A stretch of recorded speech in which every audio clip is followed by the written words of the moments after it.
जन ऐसे लोगों को उसको स्वीकार नहीं करता और बहुत कम समय में भी ऐसे लोगों की लोकप्रियता घटती चली जाती है। जी जी गिरीश भाई, आपके पास आता हूं।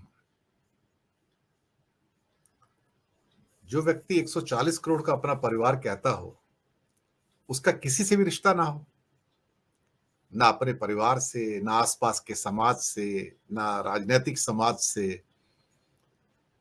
ये कैसा 140 करोड़ का परिवार है कि जहां पर कोई रिश्ता नहीं, कोई वार्मथ नहीं, कोई गर्माहट नहीं, कोई एक दूसरे के प्रति सम्मान नहीं। शायद बहुत सारे लोग आज बीजेपी के अंदर उस वक्त का इंतजार कर रहे हैं कि जब ये वट वृक्ष वहां से हट जाए तो फिर कम से कम हमारी जो अपनी हैसियत है, जो हमारी अपनी जो कद है, वो वापस आए और हम महसूस करें कि हाँ कुछ है। और अंदर ही अंदर बहुत सारे लोग कुल बुलाए हुए हैं, उनके अंदर जो एनर्जीज जो फिलअप हो गई है ना, जैसे वॉल्केनोज होते हैं ना, बहुत सारे छोटे छोटे ज्वालामुखी फूटने को तैयार हैं। वक्त कहता है तो बड़े बड़े लाइन लग जाती छोटे छोटे ज्वालामुखियों की। भारतीय जनता पार्टी उसी दिशा की ओर बढ़ रही है। उन्हें सिर्फ इंतजार है कि ऊपर से जो एक छत है वो हट जाए और फिर देखो क्या होता है। गिरीश भाई अनम्यूट कर लीजिए, अनम्यूट कर लीजिए। ये जिस माहौल को दिखाकर आए थे उसमें वो एक अच्छा सा डायलॉग है कि वो जो आए थे तवायफों का बंद करवाने, रुपयों की घनक देख खुद ही बैठ गए मुजरा करने। अब ये मुजरा करने लगे, 10 साल के बाद पब्लिक को पता चला कि कोठा तो बंद नहीं हुआ, इन्होंने खुद ही ने अपना मुजरा चालू कर दिया। और ऊपर अब लास्ट जो ये अडानी अंबानी वाला एपिसोड हुआ, तो ग्राउंड लेवल पे अगर आप आदमियों को मिले तो पूरा नैरेटिव इनका चेंज हो गया। जो इनकी इमेज थी, अभी जो बोल रहे थे कुछ भी होगा, आएगा तो मोदी ही, वो सब भूल गए हैं।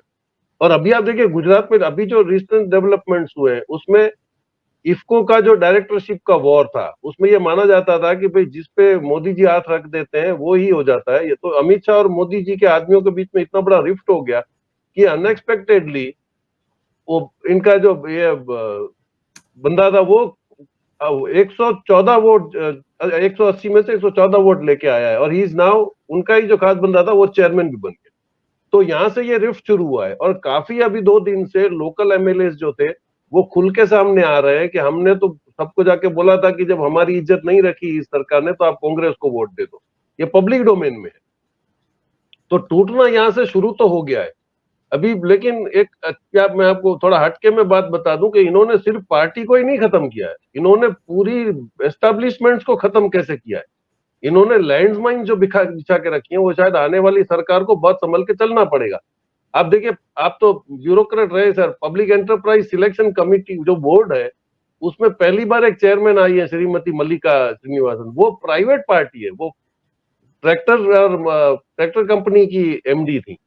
अब वो सिलेक्शन बोर्ड में 22 में minister of state for finance Rajya Sabha में स्टेटमेंट देते हैं कि हमारे पास इंफॉर्मेशन नहीं कि पब्लिक सेक्टर इनमें चेयरमैन कितने कहां पर नहीं है। 72 बोर्ड ऐसे है जिसपे कोई आदमी नहीं है।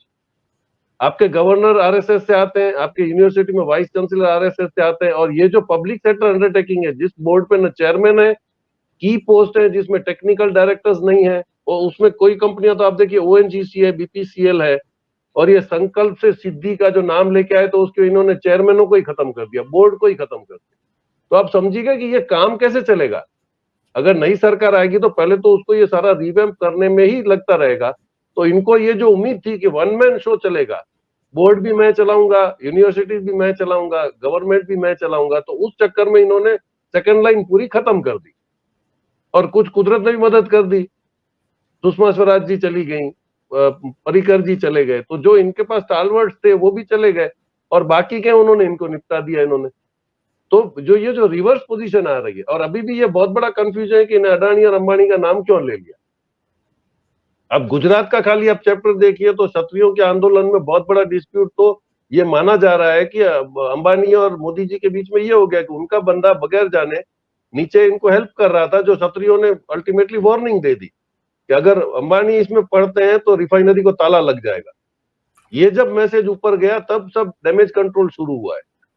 तो डिस्प्यूट तो कहीं पे बहुत ज्यादा हाई लेवल पे हो गया है। लेकिन आप जैसे बता रहे हो कि जिस दिन मोदी जी वहां नहीं रहे, आरएसएस टूट के तो टुकड़ा हो जाएगा, लेकिन अगर कोई अच्छा आदमी इनके पास सेकंड लाइन में अगर इन्होंने छुपा के रखा है तो ये बचेंगे, वरना बिल्कुल आप समझ लीजिए कि दूसरी सरकार आएगी, वो वही करेगी जो इन्होंने करा है।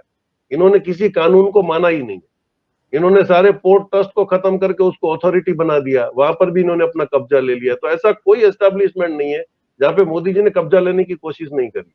तो जिस दिन